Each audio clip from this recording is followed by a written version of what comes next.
solution métrique.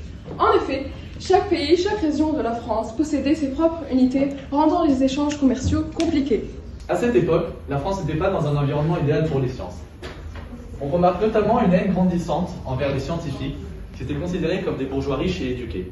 Et c'est pour cela qu'on les appréciait pas. Accordez-moi un sursis pour achever mon expérience, je vous en supplie.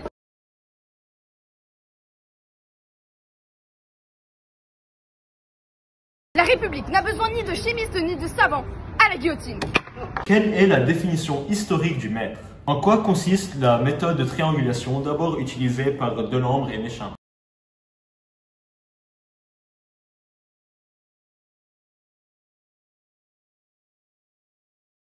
Arrêtez-les!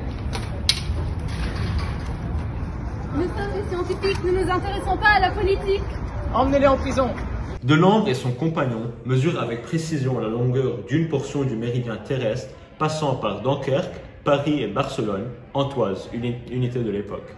Ils partent chacun de Paris dans des directions opposées. C'est par une succession de mesures d'angle qu'ils parviennent à mesurer la distance Dunkerque-Barcelone, puis ensuite l'arc des méridiens entre ces deux villes. Leur résultat donne alors une valeur du mètre fixée à 0,513,054 toises. Alors, ce que nous allons faire, en fait, c'est que nous allons automatiser le travail.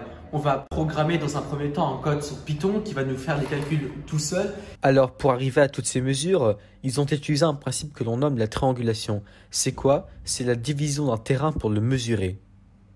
Regardez ce schéma par exemple. La division de la longueur A sur le sinus A est égale à la division de la longueur B sur le sinus B, qui est elle-même égale à la division de la longueur C sur le sinus C.